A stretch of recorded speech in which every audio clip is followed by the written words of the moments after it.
Can women's rugby be independently financially sustainable? Asked Martin Devlin in this week's Playing the Ball column. Martin, I know you were there on Saturday night. Did that give us our answer? Yeah, look, in a lot of ways it did. The first line of the column says, right now, today, the answer is no. And I still believe that. That doesn't mean that what I'm saying is it can't be, but it's going to require some really good brains, Hamish, and some really creative thinking, some innovative thinking.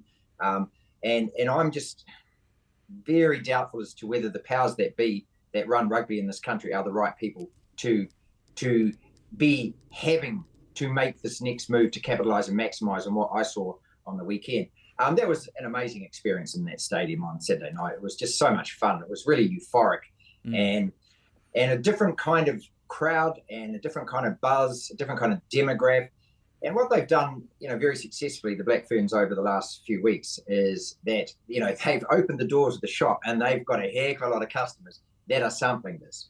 The key to it now is obviously to maintain and sustain that, to grow that. But also there's a lot of other questions about, at grassroots level, at school kid level, at young girls level and things to get, people playing the game. So there's it's not, just an issue with one easy answer to it. It's quite complex. But as I say, it's going to require some really good specialist thinking. Because what you don't want from here is the momentum to be lost, a la the All Whites in 81, 82, 2010. We've seen, I remember back in the year 2000 at the Olympics, we saw women's hockey on TV, our Black Sticks team getting 1 million viewers on TVNZ. We've seen the Silver Ferns get, so many viewers. And part of this, I think, popularity of this World Cup has also been the free-to-air aspect to it, and especially in these economic climes, people not having to pay per view because the free-to-air audience is extraordinary. So there's a lot of different moving parts and things to think about. But the article asked the question, is it financially sustainable? And today, no, it's not. It doesn't have to be today, but, we've got the opportunity today to actually start planning how it possibly can be. There must be...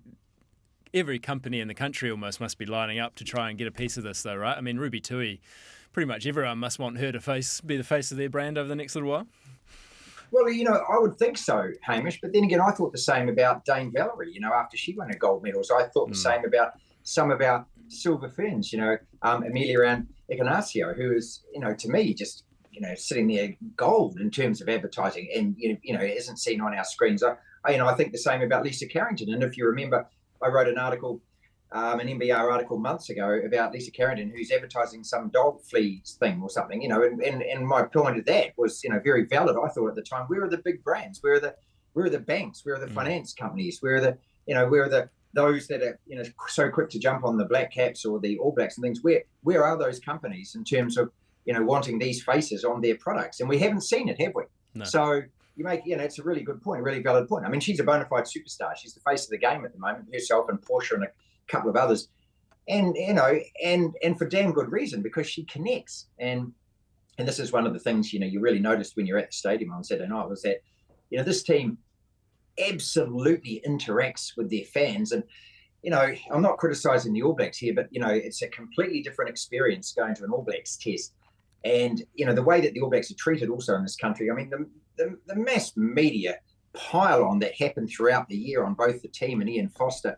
And I wonder whether it creates, a bit of a wall. I mean, you certainly experience it working in the media. I mean, and it just, the All Black players are relatable, but they aren't being put in a position where they are as relatable as what we saw with the Black Ferns there. And, Do you think that's sort of on NZ Rugby? I see a few sort of sporting media talking about how the All Blacks are a lot harder to access. They sort of clam up a bit more. They're a lot more media managed, whereas the Black Ferns feel like they're just, they're just themselves, and that's why their personalities are coming through.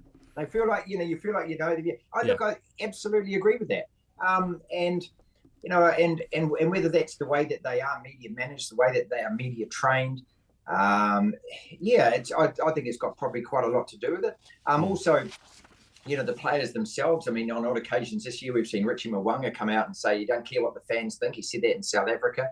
I think they get very defensive, the All Blacks, because they cop a lot of criticism, and that's a natural human reaction, isn't it?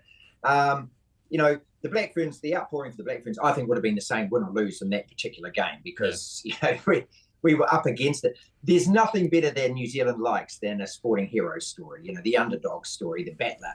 We saw it again this weekend. Look, just drive around Auckland at the moment, and that's where we both live, and see the Samoan flags out the top of the cars and things, and it's fantastic, isn't it? Again, that's the kind of connection. There's a real realism to it. But back to the original point, of having to monetize this. Part of the thing with New Zealand rugby is you can't just isolate and separate the Black Ferns. They don't allow you to do that. You buy rugby as a whole, and the All Blacks are at the top of the pyramid. You can't just say, hey, I want to sponsor the Black Ferns, because then you've got All-Trad sponsor all of the All Blacks teams, including. So, how does that work? Are you allowed to actually just come along and usurp that sponsorship? Are you? It's just mired in so much detail and admin. To be able to, are the Black Ferns, because the All Blacks aren't allowed to individually advertise, right? So you have to get 3 of them at a time. Are the Black Ferns? I doubt. Their player contracts could be exactly the same. Are you allowed to isolate Ruby 2 and say, hey, I want Ruby 2 to be the face of this, or do you have to have 3 players? There's a lot of moving parts, a lot of questions to be asked. And look, this is a rugby administration that this morning had the All Blacks and this ridiculous, contrived, manufactured load of bollocks called the All Blacks 15 playing at exactly the same time in the UK. Yeah. That's the marketing nous that's actually running this joint. So if they can't even get that right, the end of the article, I won't spoil the surprise of the last line, but I say that I doubt whether the brains trust that's actually running that joint are the right people to be thinking, considering, and actioning where the Black Ferns are at the moment, and trying to actually move that forward. I absolutely severely doubt it. So Wayne Smith, after the game, talked about something being ignited following the win and following just the whole World Cup campaign. Sarah Hirini was pretty vocal about, now's the time to back us. The momentum's there. What's one thing you would do to try and make sure that momentum isn't lost? Red Roses on tour next year in New Zealand, 3 tests against the Black Ferns. I look at the schedule they're playing Australia. Well, okay. But, the country at the moment wants to see that game again, that team again, and we saw this after 2019, where rugby again it's enveloped itself in red tape. After 2019, All Black fans, who do you want to see? You want to see England down here for 4 tests. That's who you wanted to see. Well, we play them once before the World Cup, which is next weekend. That's all we get. In international rugby, and that to me would be the series next year. If you could secure that, promote that, what that would do in anticipation from here on in, thinking, oh, here we go, they're coming again. And a 3-test series where, because let's be honest about it, 14-0 down when they had 15 players, it was looking pretty dodgy at that stage. Yeah. We came back and, of course, I think thoroughly deserved to win because of the way we played and everything, obviously. But that, to me, would be the first idea that I would have. Do that again, and do that again, and do it again. And maybe put it in Wellington, maybe put it in Dunedin, in those stadiums, and let's see whether we can sell out those games. Because, again, you've got to look at, the shop window, and the shop window is the Black Ferns. Then you start developing everything else underneath it. But right now, you've got to, you can't just let this team slide. And, when are we playing again? And if we're playing an opponent that we're going to whack by 50 points is not quite the same, there is the game. That's the game we want to see. Martin, idea number 1, I couldn't voice the union. No, that's good. You've got it. Martin, thanks very much for your time. Always, mate. Thank you.